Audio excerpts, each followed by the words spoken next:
Presidente, inevitavelmente terei que começar pela resposta à senhora deputada do CDS, Patrícia Fonseca, para lhe dizer que os golpes baixos às vezes saem-lhe mal. E eu vou-lhe dizer porquê.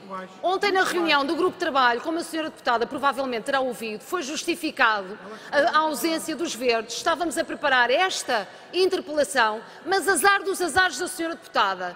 Eu tinha a televisão ligada e estava simultaneamente a ouvir muito daquilo que se passou nessa reunião do Grupo de Trabalho. Para além de que estava um assessor dos verdes na reunião, que acompanhou a reunião do princípio ao fim. Golpe baixo, senhora deputada, mas que lhe sai caro. Sabe porquê?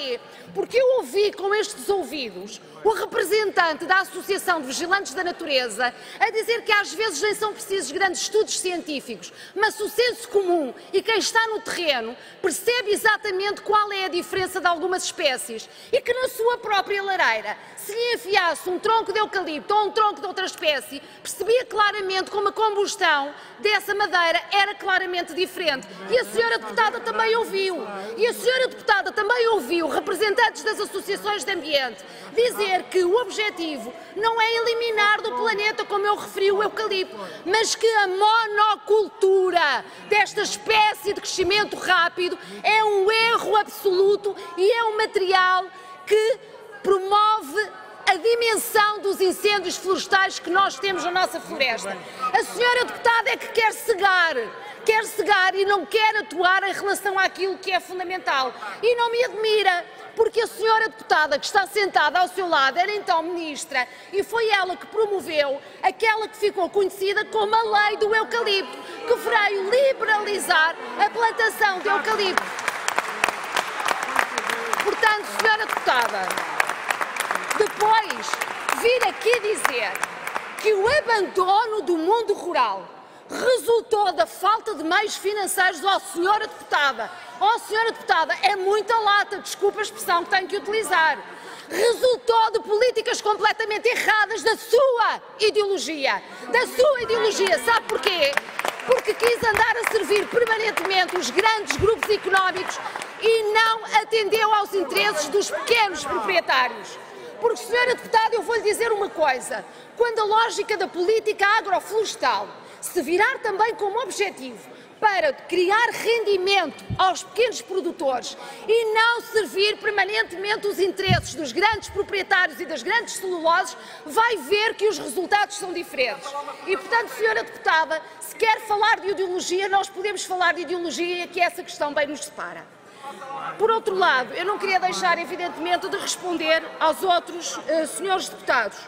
Gostei de ouvir o senhor deputado do PS a fazer uma crítica àquilo que era inevitável hoje reconhecer, que a União Europeia em muito contribuiu, através dos seus fundos comunitários e das suas orientações políticas, para este abandono do mundo rural e para esta a liquidação da atividade agrícola no país. E isso, de facto, hoje custa-nos caro, senhor deputado, porque, de facto, a atividade agrícola, as pastagens, serviam como zonas de tampão, como zonas de intermitência da floresta, que, para além de que implicavam a presença de pessoas no mundo rural, na sua atividade, e isso em muito beneficiava a vigilância designadamente, mas também a não expansão, como hoje se verifica, dos focos florestais. E eu acho que é justo reconhecer isso, mas é justo reconhecer para que justamente possamos fazer uma inversão de políticas, senhor deputado, e isso é que é fundamental. E nós vivemos numa União Europeia que não olha aos interesses concretos dos territórios e das pessoas, e isso é uma questão que, na nossa perspectiva, tem efetivamente que mudar. Por outro lado, a senhora deputada do PSD, José Carlos Barros, eu gostava para já de lhe fazer uma retificação. Cuidado quando diz esse governo que também é seu. Não é, senhor deputado, o senhor conhece a nova composição parlamentar resultante das últimas eleições, mas não pense que lá por este governo não ser meu ou nosso, que os verdes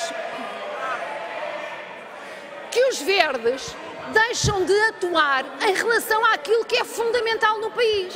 E aproveito também para responder ao senhor deputado Pedro Soares, do Bloco de Esquerda. Perguntar aos verdes se não consideram importante rever o REJAR, a resposta é obviamente sim, claro que sim.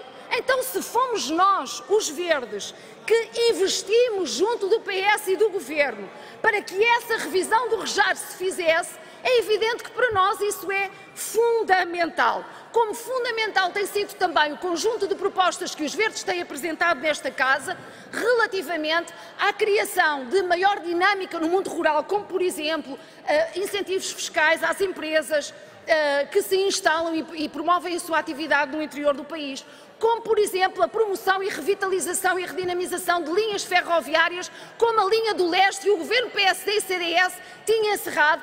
Tudo isto é fundamental para que essa dinâmica do mundo rural se promova. E aquilo que eu disse ali daquela tribuna é importante que os seus deputados tenham em conta. Nós, na posição conjunta, também colocámos lá e tivemos essa preocupação de referir que não pode haver continuidade no encerramento dos serviços de proximidade, designadamente no interior do país, porque cada vez que se encerra um serviço público é potencialidade de dinâmica do interior e do mundo rural que se tira, e isso é um erro político, é um erro que se paga caro, muito caro, assim como nós consideramos que é fundamental investir em meios humanos. Nós fizemos a proposta para o aumento de 50 vigilantes da natureza, temos propostas para a redinamização... Quero terminar, Sra. Deputada. Termino, Sr. Presidente, da redinamização do corpo de guardas florestais, do aumento das equipas de sapadores florestais. Custa dinheiro? Custa! Mas custa muito mais fazer aquilo que se tem feito nas políticas erráticas que se têm promovido, e nós sabemos isso no combate que temos feito aos fogos florestais. Muito obrigada.